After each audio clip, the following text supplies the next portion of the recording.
జార్ఖండ్ మాజీ ముఖ్యమంత్రి అయినటువంటి చెంపై సోరెన్ ఒక చాలా ముఖ్యమైనటువంటి అంశాన్ని రాజకీయ నాయకులు ప్రస్తావించడానికి వెనకాడే అంశాన్ని ఆయన ప్రజల ముందుకు తీసుకొచ్చారు.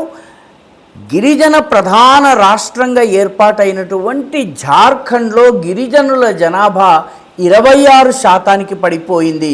గిరిజన ప్రాంతంలో ముస్లిం చొరబాటు పెరిగింది. ముఖ్యంగా బెంగాల్ని ఆనుకుని ఉన్నటువంటి జిల్లాలన్నింటిలో కూడాను ముస్లిం చొరబాటు పెరిగింది అని చెప్పి ఆయన చెప్పారు. అంతేకాకుండా గిరిజనుల్లో మత మార్పిడులు చాలా పెద్ద ఎత్తున జరుగుతున్నాయి.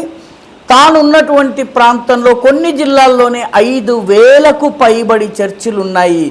వీటి వల్ల గిరిజన సంస్కృతి, గిరిజన జీవన విధానము, గిరిజన విశ్వాసాలు, గిరిజన సభ్యత ఇవి లుప్తమైపోతున్నాయని చెంపై సోరెన్